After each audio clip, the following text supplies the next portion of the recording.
Olá, telespectador, pela TV Assembleia, nós estamos começando agora mais um programa Ponto de Vista.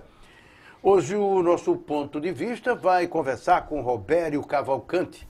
Robério é Head Trainer, que significa treinador de cabeças, traduzindo do inglês para o português. O que é um treinador de cabeças, Robério? Nós estamos agradecidos pela sua presença, muito obrigado por ter vindo. Aqui é o nosso Ponto de Vista.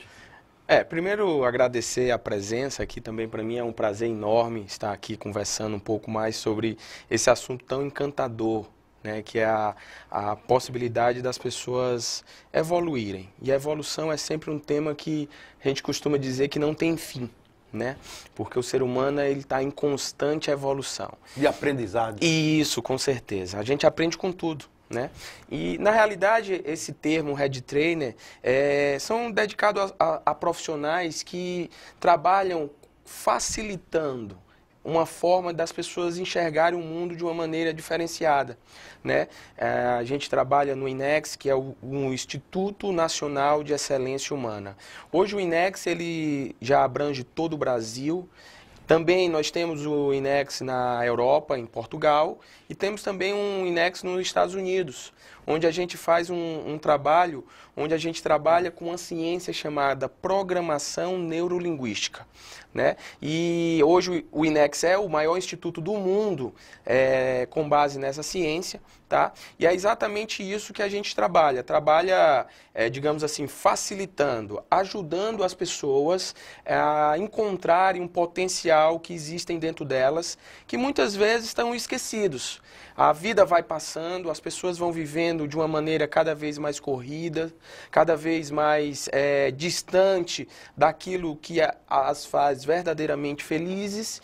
E aí, quando elas chegam num treinamento, a gente ajuda, né, essas pessoas a descobrirem exatamente isso. Como elas não descobrem, enquanto elas não descobrem, elas não utilizam, não é? Isso. Quando você falou aí em programação, não é?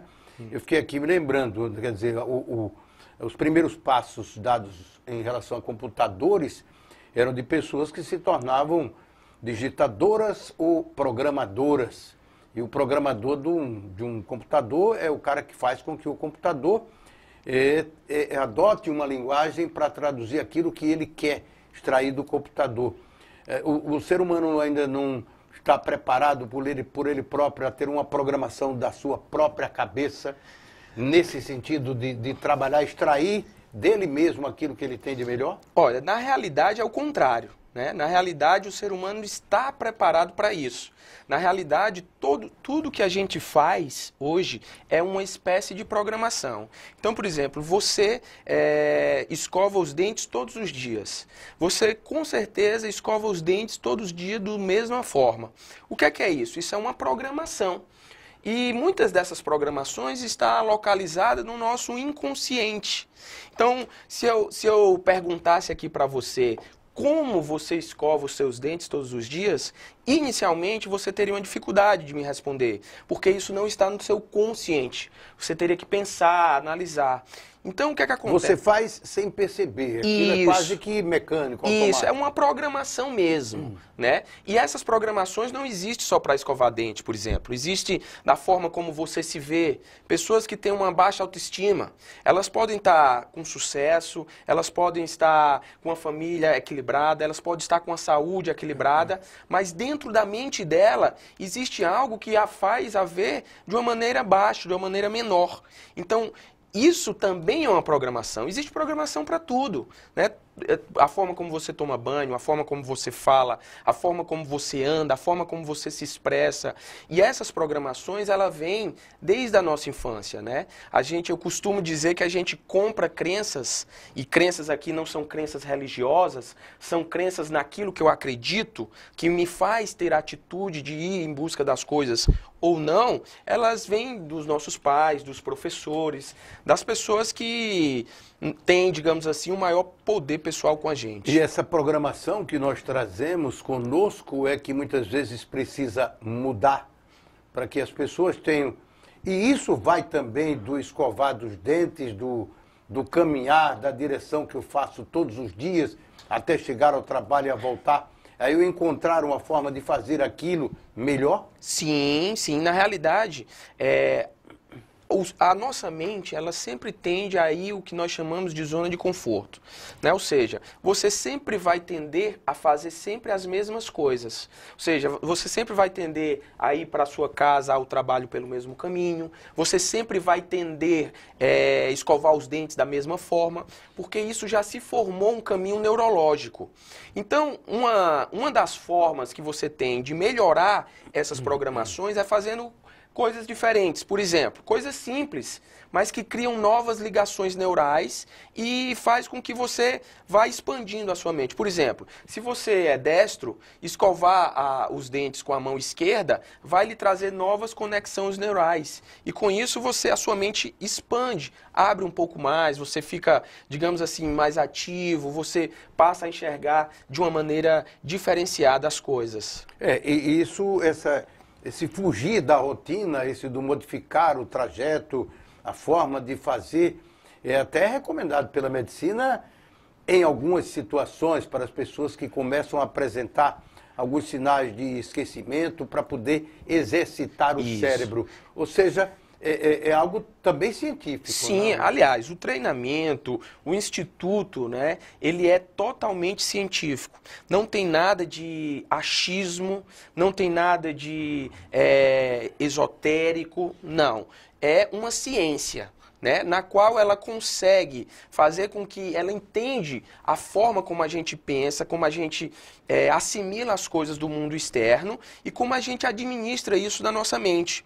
Porque o grande lance, o grande fator que faz as pessoas serem o que elas são é a forma como eu administro as informações que chegam até a minha mente. Então, por exemplo, aquelas pessoas que são magérrimas e têm dificuldade em comer. Elas comem, colocam para fora. Então, elas já estão magras, fisicamente, qualquer pessoa normal olha e vê-la de uma forma raquítica, digamos assim, mas quando ela se olha no espelho, ela se vê gorda, ela acha que está... E isso faz com que a mente dela, digamos, não aceite a alimentação. A pessoa come, mas vomita. Então, essas programações, quando a gente trabalha essa questão de fazer coisas novas, eu estou estabelecendo novas conexões neurais. E quando eu crio novos caminhos neurológicos, eu abro novas possibilidades.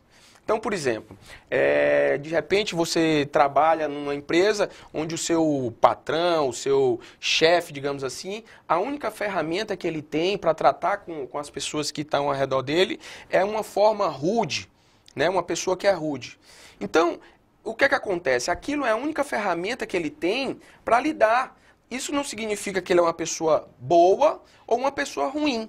Não, é apenas uma ferramenta que ele tem, que isso faz com que afaste as pessoas que ele provavelmente ama dele. Então, se ele é assim no trabalho, ele não vai ser provavelmente só no trabalho. Ele deve ser com a esposa. Mas no entendimento dele, aquele é uma posição correta. Ele entende que está fazendo aquilo e está fazendo certo, né? A gente costuma dizer, a programação neurolinguística, ela tem uma pressuposição que a gente diz que cada um faz o melhor que pode com as ferramentas que tem.